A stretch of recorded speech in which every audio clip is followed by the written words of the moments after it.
1년 내내 항상 좋은 계절이지만 특별히 그 가운데 10월 둘째 주 오늘이 제일 쾌적한 계절 날씨가 아닌가 생각을 합니다.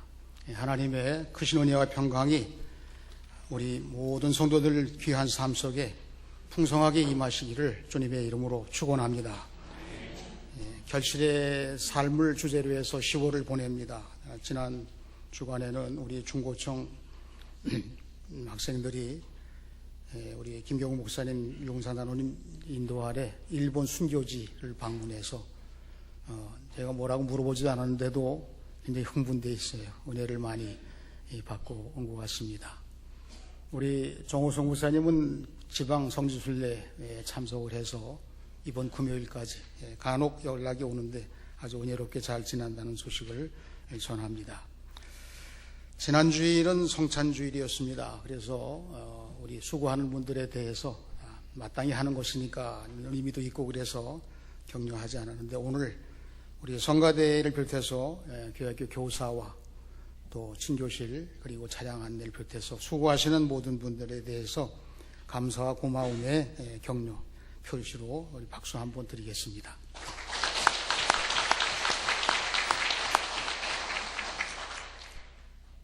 씨를 뿌리고 꽃이 피는 때도 좋은 계절이지만 결실과 수확의 계절 또한 바쁘지만 좋은 계절이라고 하는 생각을 갖게 됐습니다.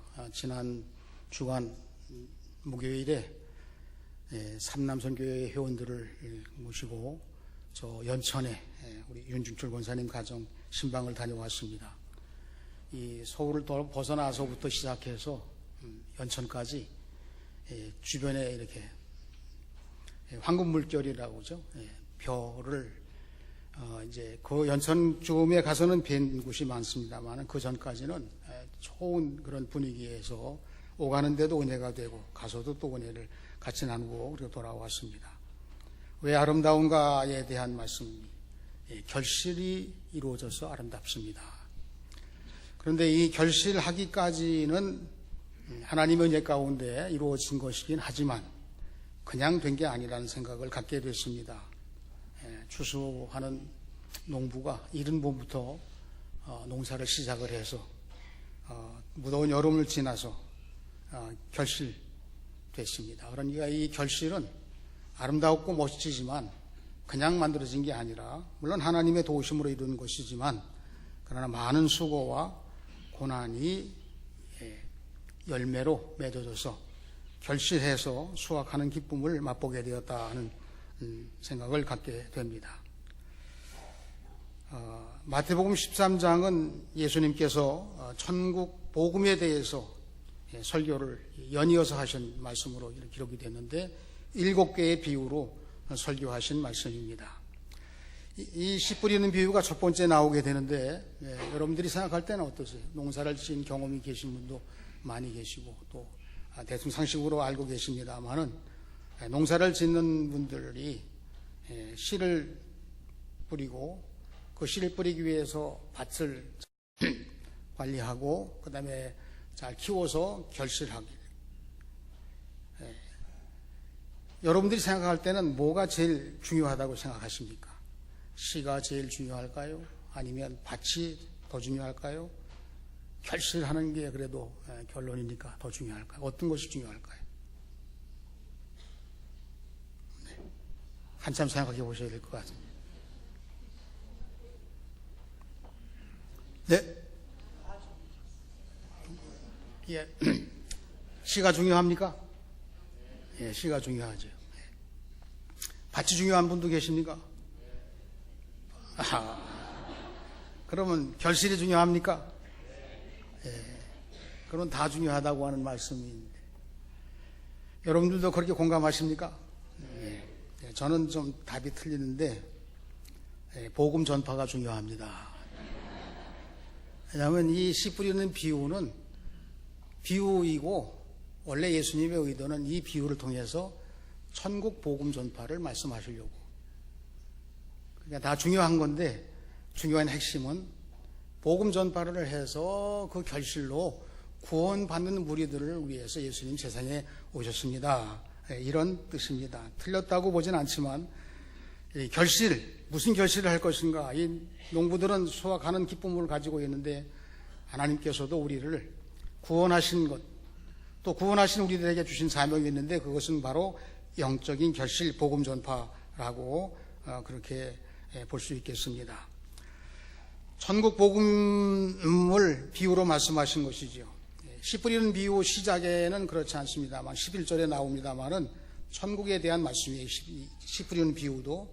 그리고 나머지의 비유는 다 시작할 때부터 천국은 이렇게 서두에 말씀하십니다. 이 비유는 천국에 대한 비유라는 거예요. 그러면 이 7개의 비유를 말씀하시면서 천국에 대한 말씀을 좀 하시려고 하는데, 그때에 이 천국의 비유를 말씀하시게 된 예수님의 의도가 있으셨어요.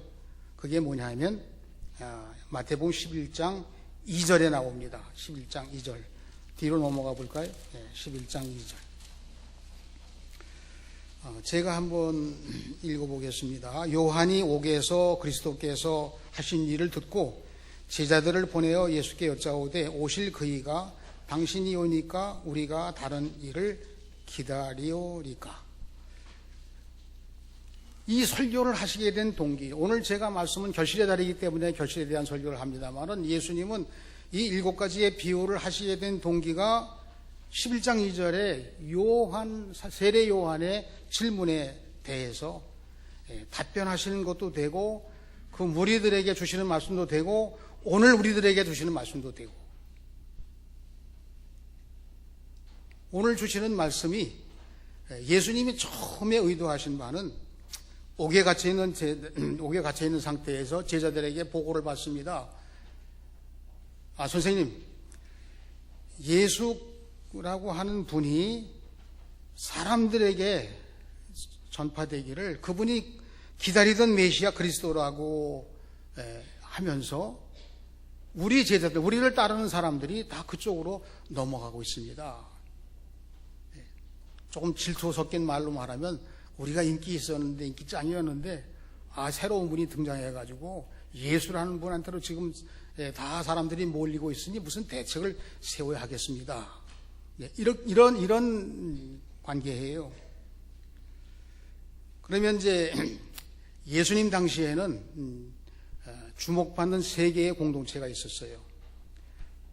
그 첫 번째 공동체가 쿰난 공동체, 두 번째 공동체가 세례 요한 공동체, 세 번째 공동체가 예수 그리스도의 공동체. 예수님 공동체는 막 이제 생겨나기 시작한 공동체이죠. 오늘 제가 설교 말씀 원고 낼 때 이 쿰난 공동체를 마사다 요새에 있던 사람들로 착각을 해가지고 독립운동하는 사람이라고 이렇게 표현했는데 그걸 수정하겠습니다.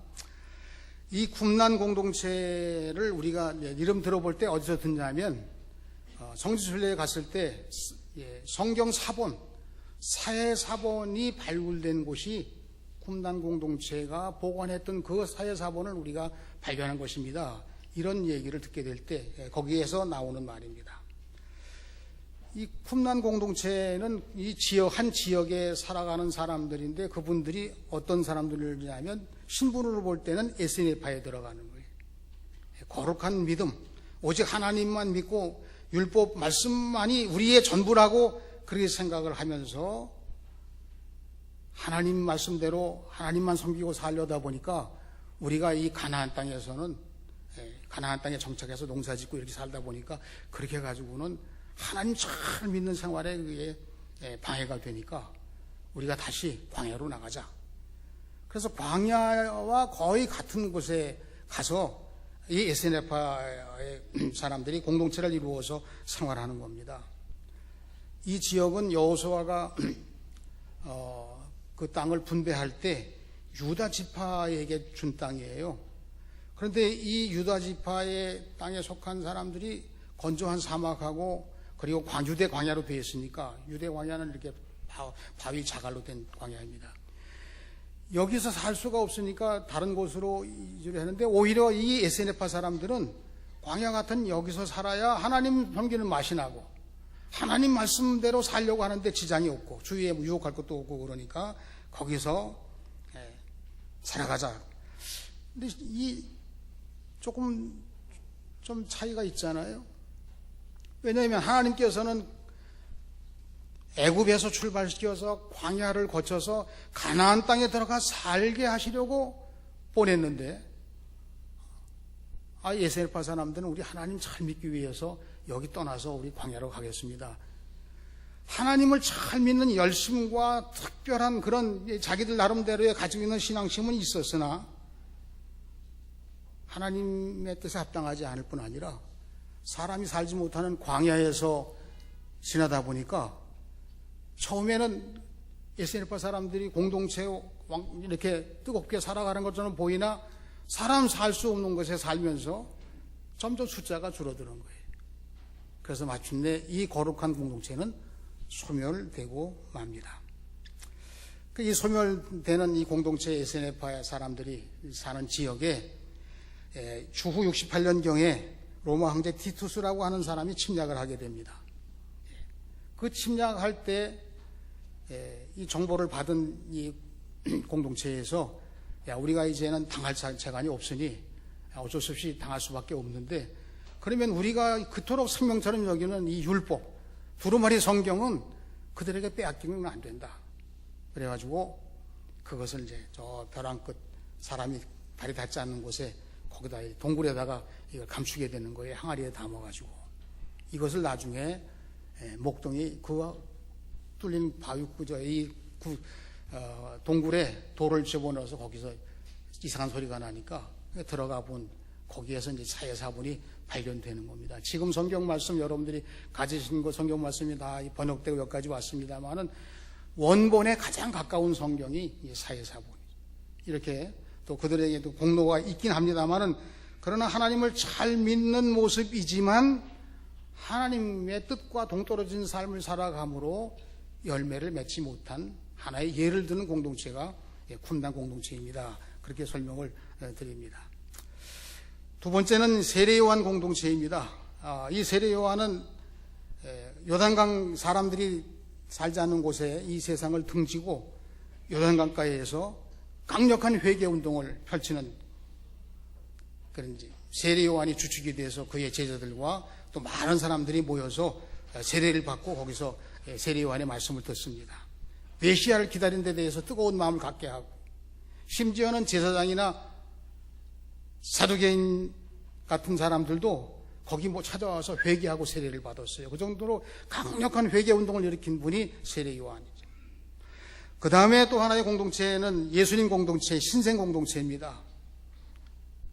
예수님이 12제자를 선택하시고 천국 복음을 전파하기 위해서 이렇게 회당에서 가르치시는데 그런데 그 가르치시는 것이 하나님의 권세 있는 말씀을 가르치시는 거예요. 그러니까 그동안 메시아를 기다려온 많은 사람들이 예수님으로부터 말씀을 듣는 순간 놀라운 은혜를 받게 되는 거예요. 그 소문이 퍼져서 예수님 공동체는 신생 공동체이지만 세례요한의 제자들도 예수님께 와서 말씀을 듣고 거기 합류한 사람, 대표적인 사람이 안드레 같은 사람이 예수님 공동체에 들어온 분이죠. 12명으로 시작을 했습니다. 그 다음에 예수님 얼마 후에 70명의 훈련 제자들을 모집. 그래서 두 사람씩 짝을 지어서 전도 훈련을 시키는 거죠. 예수님이 부활하시고 승천하신 후에 성령 강림 사건이 있는 때는 120문도가 예수님 공동체예요. 그래서 예루살렘 교회가 된 것입니다. 자, 그러면 세례 요한이 제자들에게 명합니다. 예수님 공동체가 이렇게 늘어나고 불어난다고 하니까 그러면 가서 질문을 해라. 11장 3절에 오실 그이가 당신이 오니까 우리가 다른 일을 기다리니까 다시 말하면 나는 세례 요한입니다. 메시아를 기다리고 있고 메시아 오심을 준비하는 사명을 갖고 있는데 그 메시아가 하나님 뜻대로 오신 메시아이십니까? 아니십니까? 만약에 메시아이시고 그리스도시라면 우리도 따라가야 되는데 그 답변을 해 주십시오 라고 그렇게 요한이 제자들을 통해서 예수님께 전가를 보낸 것입니다.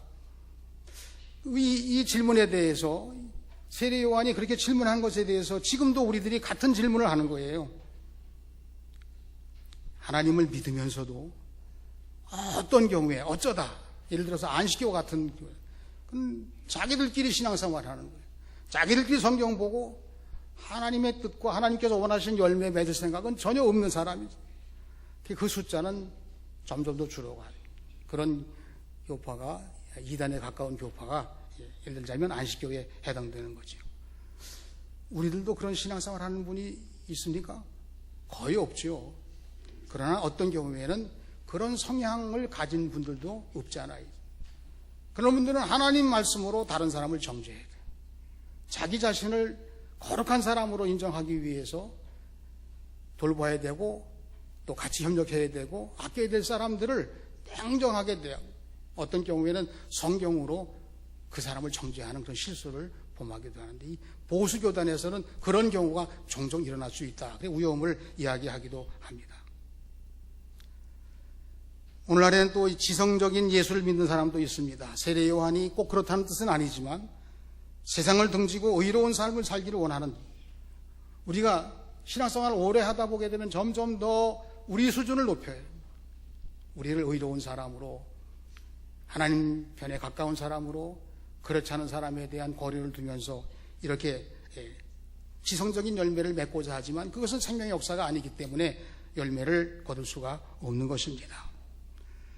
그러면 예수님께서 이 세례 요한의 제자들의 질문을 받고 내가 그리스도다 이렇게 말씀 안 하시고 이 비유를 왜 말씀하시고 거기 모인 사람들이 왜 비유를 말씀하시고 예수님의 제자들도 듣게 이 비유를 말씀하셨을까라고 하는 질문을 이 비유 속에 들어있는 겁니다. 사실 예수님의 제자들도 부름받고 따라다닌 지 얼마 안 됐지만 자기들이 생각하는 메시아 그리스도의 모형에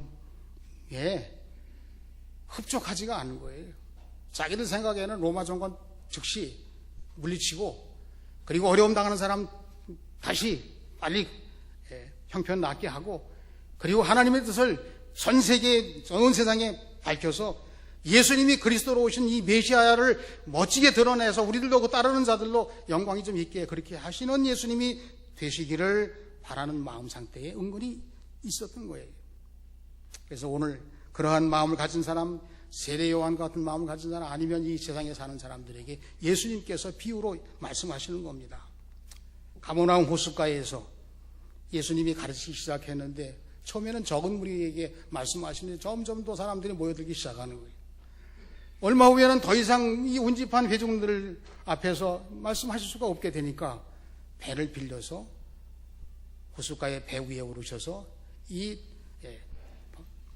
호숫가에 있는 사람들을 향해, 청중을 향해 하나님 말씀을 전하시게 되는 겁니다. 천국 복음을 비유로 설교하시게 되는 거예요. 여러분, 천국 복음이 예수님께서 이렇게 어떻게 보면 바닷가에서 갈릴리 호숫가에서 이렇게 모여서 말씀하시는 이 내용이 지금 우리들에게는 천국 복음이라고 하는 위대한 말씀으로 다가오지만 그 당시에 볼 때는 무명의 신생 공동체에 사람들 갑자기 좀 모이는 정도 수준이, 그런데 그 예수님 말씀은 시골에 이렇게 바닷가에 촌스러운 사람들이 모이는 그런 정도 수준의 사람들에게 주시는 말씀은 천국 복음이에요. 천국 복음을 예수님께서 말씀하시는 거예요. 이 천국 복음에 대해서 예수님이 천국 복음의 질서를 말씀하십니다. 그 말씀이 12절에 나와요. 복음을 받는 자는 넉넉하게 되고 없는 자는 있는 것까지 빼앗기리라. 이게 천국 복음의 질서예요. 마태복음 25장 29절에 달란트 비유에서도 나옵니다. 무릇 있는 자는 받아 풍족하게 되고 없는 자는 있는 것까지 빼앗기리라. 무명의 사람들에게 최고의 위대한 천국 복음을 증거하시면서 1차 질서를 말씀하시는 거예요. 예수님이 비유로 전하신 복음이 4가지 반응이 일어나는 것입니다.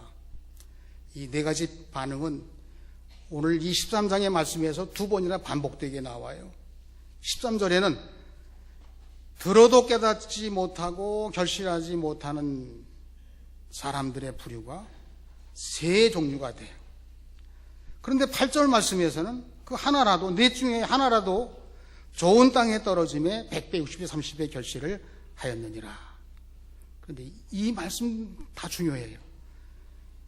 이 결실하지 못하는 밭은 누구냐라고 그렇게 지금 어림하는 얘기가 아닌 거예요.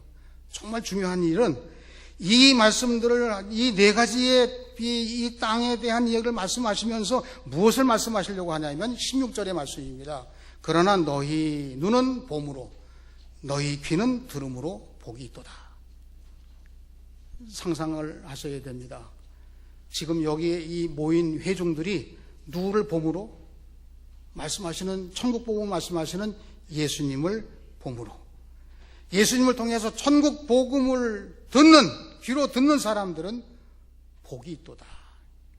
이게 100배, 60배, 30배의 결실인 거예요. 농사꾼들의 땅에서 씨를 뿌리고 이런 것들로, 요거는 재미있게 이런 표현이라구나, 그런 수준이 아니고, 그 엄청난 천국 복음의 주인이시고 주제이시고 그 말씀을 하실 수 있는 유일한 예수님이 지금 여러분들이 보는 앞에 듣기도 하고 눈으로 보기도 하고 그 예수님과 지금 만나고 있는 사람이 복이 있다는 거예요. 우리가 매주일마다 하나님 말씀을 나누는 잔치를 하고 있습니다. 이 하나님 말씀을 통해서 우리가 어떤 감동이 와야 될까요? 예수님을 눈으로 보고 예수님의 말씀을 내 귀로 직접 듣는 놀라운 그 자리가 예배의 자리고 천국 복음의 자리이고, 우리가 신앙생활 하면서 결실할 수 있는 유일한 길이 예수님을 보고 듣고,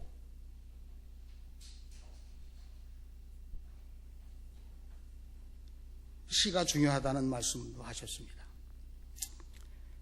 이 시가 들은 이 중요하다는 말씀이, 무슨 시가 내게 떨어졌습니까? 여러분들이 무슨 씨가 떨어졌어요?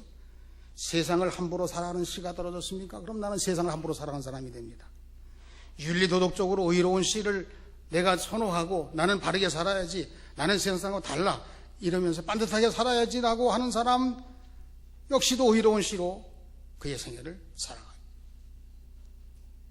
예수님의 말씀의 씨로 살아가는 사람들만이 예수님이 생명이시기 때문에 열매를 맺게 되는 것입니다.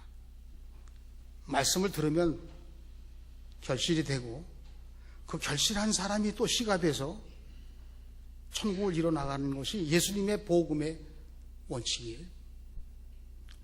그래서 이제 우리가 농사 짓는 사람은 농부가 하지만, 농부가 하는 일에 대해서 아무리 애를 써도 하나님이 농사 짓도록 허락하지 아니하시면 열매를 맺을 수가 없습니다. 우리 예수 믿는 사람들은 농부가 다 했다고 보지는 않는 거죠. 농부가 수고했지만, 그러나 더 중요한 것은, 우리가 깨달아야 할 것은 하나님이 하시는 일입니다. 인간의 상사화복을 주장하시고, 하나님이 창조주 하나님이시기 때문에 그 섭리를 따라서 농사꾼에게 농사일을 맡기고, 농사하는 사람은 농사일을 통해서 의심 없이 씨를 뿌리고 때를 따라서 거두게 되는 그런 결과. 하나님이 하시는 일로 강조하는 이유가 하나님의 말씀이기 때문에 그것이 생명력이 있고 천국의 복음의 능력을 갖고 있고, 그 천국을 이루는 결실하는 사람이 될 수 있는 것은 하나님의 일이라는 거예요. 여러분 전도하십니까? 하나님의 일입니다. 전도 받으셨습니까? 하나님의 일로 내가 열매를 맺은 것입니다. 내가 지금까지 예수 믿으면서 살아오는 동안 많은 시간을 보냈습니다. 어릴 때부터 지금까지. 이제는 남은 생에 얼마 남지 않았다고 볼 때도 있지만, 여전히 지금은 무슨 일을 하고 있습니까? 하나님이 일하시는 속에 우리 살아가고 있는 거예요. 당연히 결실을 맺는 삶이어야만 합니다. 이 말씀을 예수님께서 이 씨 뿌리는 비유에서 말씀하시고 계세요. 두 번째는 밭이 결과를 좌우한다고. 우리 스스로가 자기에게만 해당시켜보는 겁니다. 나는 어떤 밭의 모형일까? 내 심령은 어떤 상태일까라고 하는 것을 주님 앞에 마주섰을 때 늘 질문하고, 그리고 회복되고 새롭게 되는 그런 심령이 우리가 예수를 믿는 이유예요. 예수님께서 아주 엄청난 말씀하셨습니다. 천국 복음을 전하시면서 끝부분에, 오늘 말씀 9절입니다. 들을 귀 있는 자는 들어라. 처음에 이 말씀을 대할 때는 좀 요즘에 아이들 말로 생뚱맞은 말, 비유 재미있게 설명하시다가 끝에 가서 들을 귀 있는 자는 들어라. 그러면 들을 귀 있는 자는 듣게 하기 위해서 다시 한번 말씀하신 내용이 18절 이하에서 23절 해석된 말씀이 거기 나와요. 제가 따로 설교할 필요가 없는 말씀일 수도 있습니다. 들을 귀 있는 자는 들으라고. 예수님 말씀을 듣고 반응하는데 초점 맞추어서 이 말씀을 주시고 있는 거예요. 반응. 무슨 반응을 일으켜야 될까? 야, 내가 옥토니까 이 열매를 많이 맺어야 되겠다고. 내가 가시덤불이니까 이거 좀 이렇게 되는 말씀의 뜻도 거기 있지만 사실은 들을 귀 있는 자는 들으라고 하는 이 말씀을 놀라게 주신 말씀은 뜻이 다른 게 아니고 말씀을 듣는 특권을 가진 사람들은 그 말씀을 듣고 열매 맺는 책임을 져야 된다. 이 말씀인 거예요. 농사꾼들이 씨를 뿌리고 그 씨가 싹이 나서 나중에 결실돼가지고 수확하게 되잖아요. 그럼 농부가 씨를 뿌림받은 특권이 있잖아요. 그럼 농부가 다시 추수할 때 결실의 사명을 감당해야 그래야 이 씨가 자기 몫을 다하는 거죠. 여러분 길가에 떨어진 씨에 대해서 말씀을 받아들이지 못하고 악한 영의 영향을 받았습니다. 새가 먹었다는 것이 그런 뜻이죠. 비유니까 돌짝밭에 말씀이 뿌리를 내리지 못하고 내가 영향을 미쳐 이 말씀이 들어오도록 받아들여야 할 사람이 말씀을 심사하고 말씀을 내 뜻에 맞추어서 생각해 보니까 이건 머뭇머뭇하다가 뿌리를 내리지 못하고 그래서 내가 영향을 미치고 내 의지대로 하다가 낙심하고 포기하고 배신자가 되기도 하고 그 당시에 가시떨기는 뿌리를 내리지만 세상 재리와 유혹에 넘어가게 됩니다. 세상에 영향을 미쳐서 축정이가 되고 마는 거죠. 맺는다고 할지라도. 그러니까 하나님 말씀이 내게 들어올 때 악한 영이 지금 흔들흔들합니까?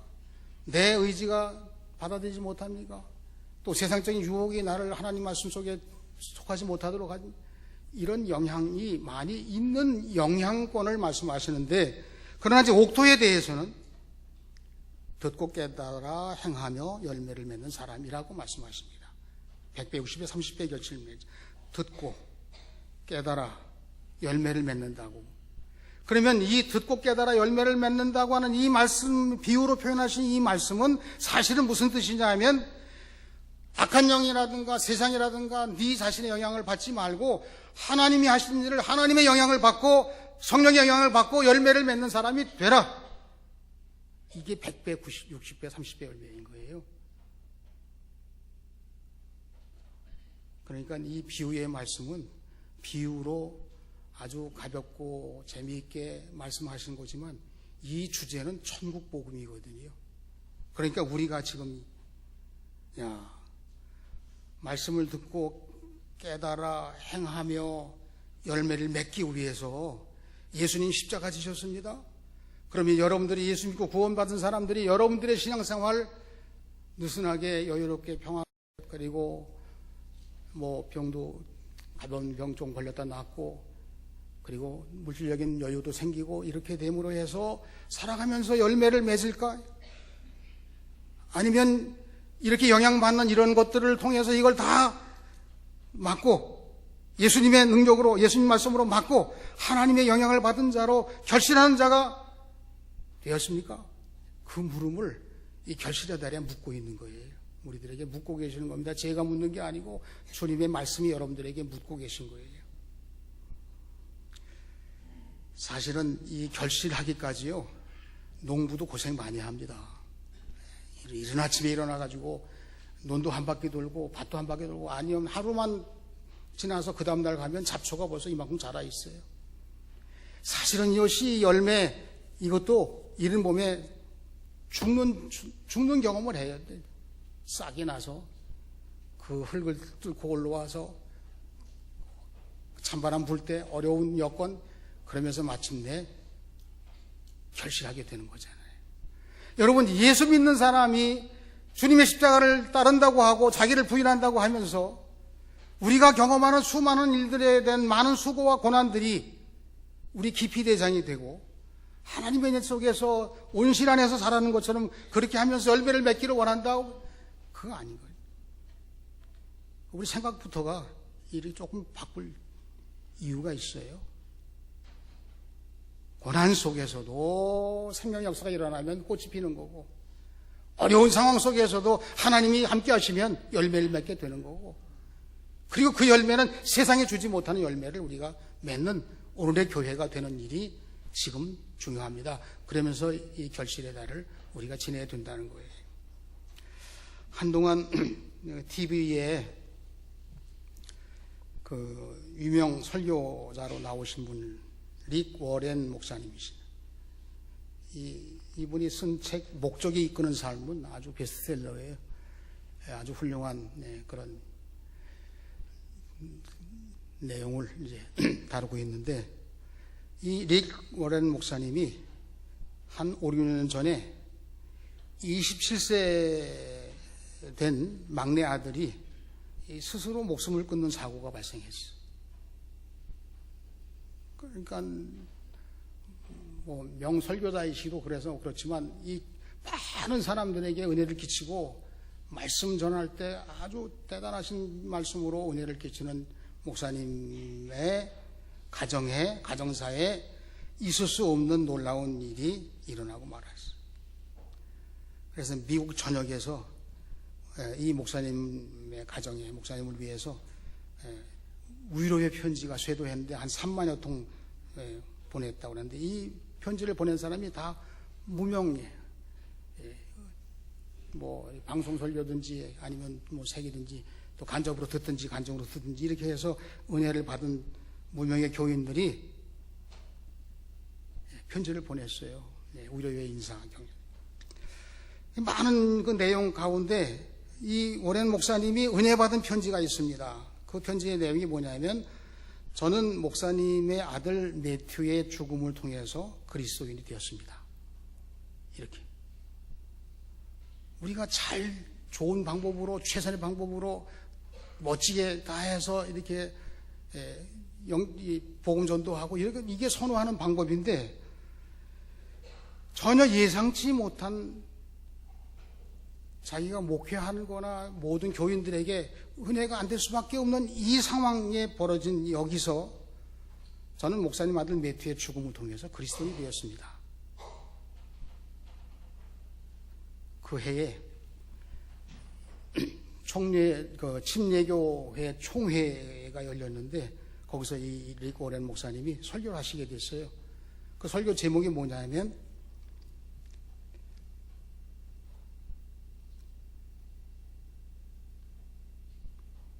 하나님의 은혜의 정원에서는 부러진 나무에서도 결실을 맺습니다. 이게 설교 제목이에요. 설교 제목이고, 그 다음에 이 설교를 하시게 됐습니다.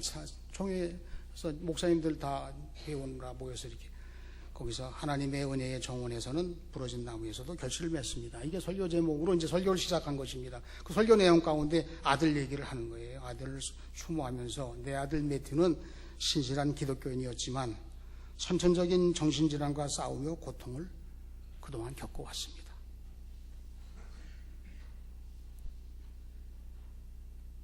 그래서 자기도 슬픔 속에 쌓여서 어떻게 할 수 없는 그런 상황인데도 불구하고 그래도 목회도 다 그래도 이렇게 해나가는 그런 상황인데, 이 편지 목사님 아들 매튜의 죽음을 통해서 저는 그리스도인이 되었습니다. 전혀 생각지 못한 그 엄청난 고통 속에, 도저히 내가 어떻게 얼굴을 들 수 없는 그런 상황 속에, 또 많은 사람들에게 그 이야기를 해도 뭔가 위로가 되지 않는 그런 어려움 속에서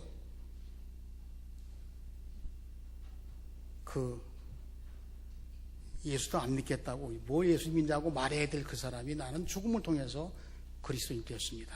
이 말을 들으면서 하나님의 은혜의 정원에서는 부러진 나무에서도 결실을 맺습니다. 그리스도인의 삶을 살아가면서 여러분들이 정말 소원하는 대로 편안하고 만족하고 건강하고 기쁘고 행복하고 이렇게 살아가는 분들이 계십니까? 계시겠죠. 다른 사람보다 나은 분들이 계시겠죠. 그러나 사실 그리스도인들이 세상에 살아가면서 많은 상처와 고난도 따르고 있을 수 없는 경험들을 하게 되는 거예요. 씨 뿌리는 비유에서 우리가 보듯이 악한 영에 도전이 없고 믿음의 길에서 우리가 가는 길에 열심을 다하고 정성을 다하려지만 SNF가 소멸된 것처럼 믿음으로 하면서도 거기에 답을 못 찾는 경우가 있습니다. 왜냐? 하나님 뜻이 아니라 내 의지대로 간 것도 없잖니 있기 때문에 그래요. 세상에 여러 가지 유혹이나 억울함을 당하고 실패한 그런 상황들이 얼마나 많은지 알 수가 없어요. 그런데 이제 이 오랜 목사님은 우리가 하나님의 영광에 이르는 것은 이와 같은 고난을 이기는 길을 통해서만 가능합니다. 이렇게 얘기하고 있어요. 우리가 하나님의 영광에 이르는 것은, 결실하는 것은 이와 같은 고난을 이기는 길을 통해서만 가능합니다. 그럼 여러분들이 받아들일 수 없는 고난까지도 이기는 길을 생명의 역사인 예수님의 말씀을 통해서 그 길이 열려지게 되는 거예요. 그래서 하나님께 영광을 돌려드리는 결실하는 자가 된다는 거예요.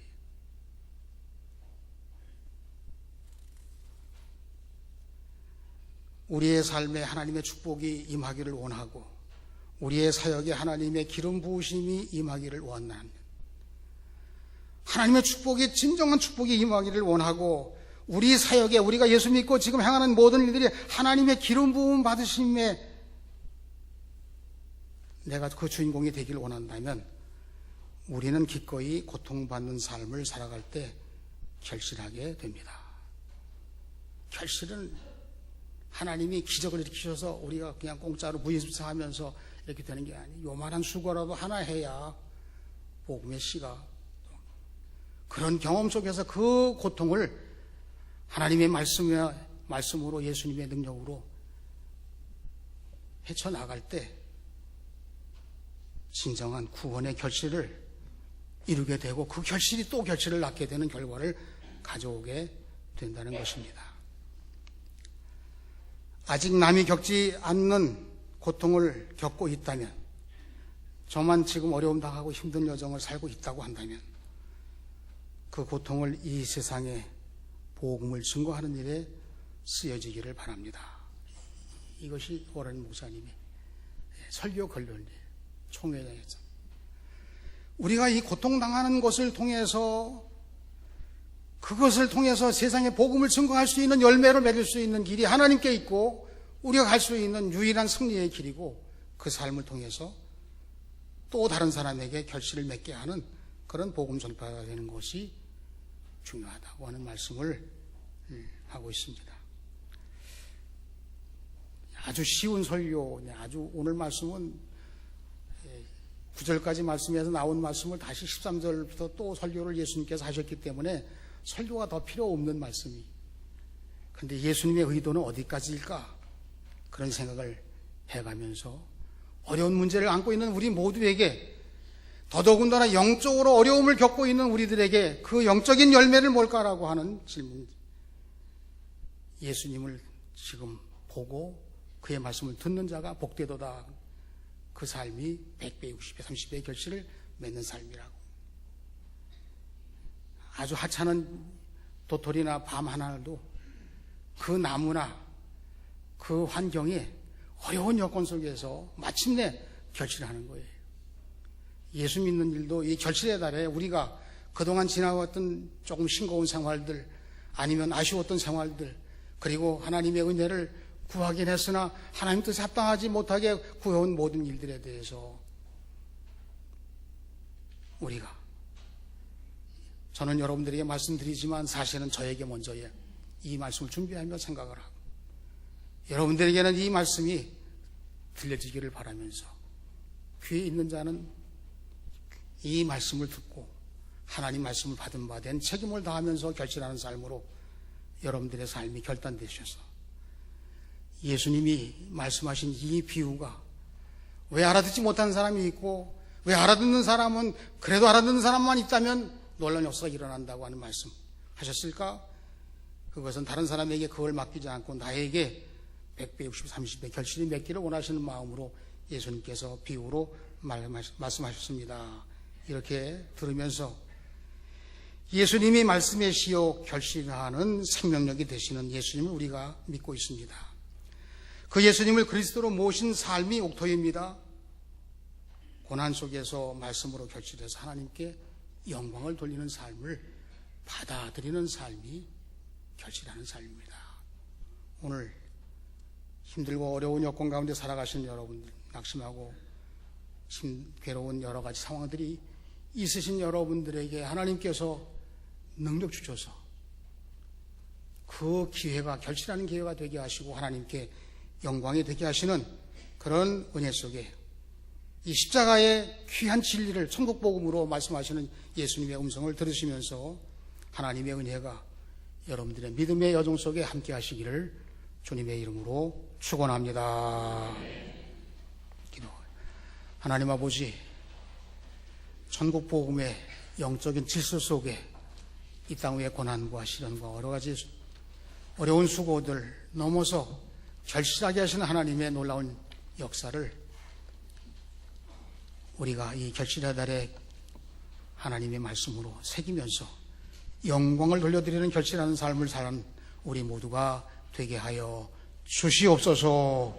예수님의 이름으로 기도하옵나이다. 아멘. 아멘.